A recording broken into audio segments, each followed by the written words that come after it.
हिंदी पट्टी में क्यों हारी कांग्रेस?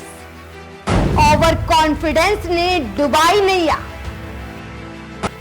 2024 को लेकर खड़े होंगे सवाल। 5 राज्यों में विधानसभा चुनाव में से 4 राज्यों में वोटों की गिनती जारी है। कहीं ना कहीं कहानी पूरी तरह साफ भी होती हुई दिखाई दे चुकी है और बीजेपी बहुमत का जादुई आंकड़ा 3 राज्यों में छूती हुई दिखाई दे रही है। ऐसे में सवाल कांग्रेस पर उठता है, आखिर इतनी मेहनत करने के बाद भी जमीन पर उसे नतीजे क्यों नहीं मिल पा रहे हैं? आखिर कौन सी वो गलतियां हैं जिसने कांग्रेस की नैया 3 सबसे महत्वपूर्ण राज्यों में डुबा दी है? नमस्कार, मैं हूं आपके साथ कामिनी झा और आप देख रहे हैं दैनिक हिंद। राजस्थान में जादूगर का जादू नहीं चल पाया। यहाँ 5 महत्वपूर्ण मुद्दे जिसे बीजेपी ने हथियार बनाया और कांग्रेस के हाथ को कमजोर करती चली गई। कांग्रेस चुनाव के कुछ महीने पहले सीएम अशोक गहलोत और सचिन पायलट के बीच लंबी गुटबाजी चलती रही। दोनों नेताओं के बीच चली इस खींचातानी से पार्टी हाईकमान भी नाराज दिखाई दिए थे। वहीं कार्यकर्ताओं पर इसका काफी असर पड़ा। जनता के बीच भी गलत संदेश गया। हालांकि चुनाव के समय दोनों नेता जनता के सामने एक साथ आए, लेकिन जनता कहीं ना कहीं समझ चुकी थी कि ये सिर्फ चुनाव तक ही है। बीजेपी ने उदयपुर के कन्हैयालाल हत्याकांड का मुद्दा खूब उठाया। उदयपुर मारवाड़ रीजन में आता है। राजस्थान की राजनीति में बोला जाता है कि जो मेवाड़ जीता वो राजस्थान जीता। बीजेपी को चुनावों में मिल रही जीत के पीछे कहीं ना कहीं कन्हैयालाल हत्याकांड के साथ जो कानून व्यवस्था के मुद्दे उठे थे उसने अहम रोल निभाया। वहीं अशोक गहलोत सरकार ने चुनावी साल में कई चुनावी दांव चले, लेकिन उन पर भ्रष्टाचार के आरोप भी भारी पड़ गए।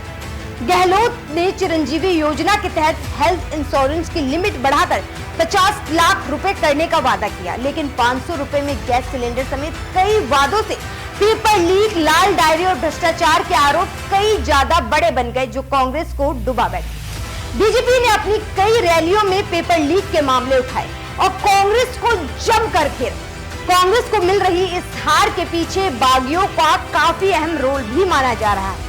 कांग्रेस से टिकट नहीं मिलने से नाराज नेताओं ने पार्टी से बगावत करके निर्दलीय उम्मीदवार के तौर पर ताल ठोक दी।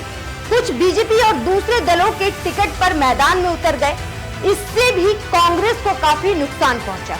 प्रधानमंत्री नरेंद्र मोदी ने राजस्थान में ताबड़तोड़ चुनावी रैलियां की। पीएम मोदी के चेहरे ने कांग्रेस के जातीय जनगणना के दाव की धार को भी खत्म कर दिया। राहुल गांधी ने भी चुनावी मैदान में उतरे, लेकिन वो महज खाना पूर्ति करते हुए ही दिखाई दिए। इसीलिए चुनाव पूरी तरह से मोदी बनाम गहलोत हो गया और इसका लाभ सीधे सीधे बीजेपी को ही मिला।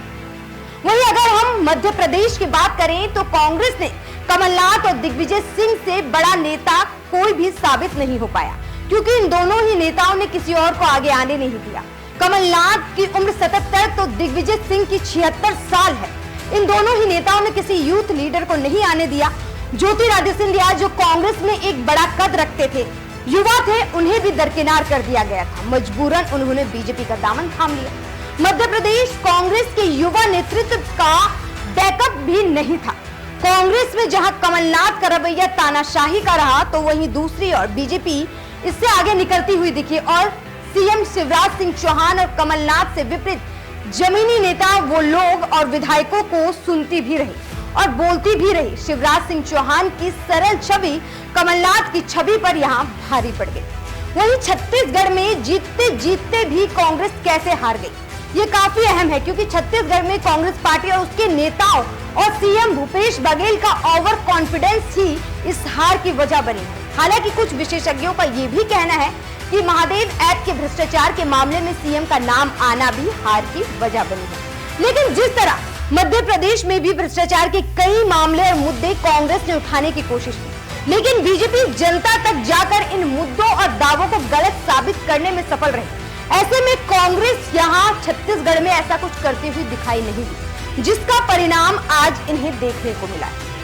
फिलहाल कांग्रेस की हार को आप किस तरीके से देखते हैं, हमें कमेंट बॉक्स में जरूर बताएं और इसी तरह की तमाम खबरों और वीडियो को देखने के लिए हमारे YouTube चैनल को सब्सक्राइब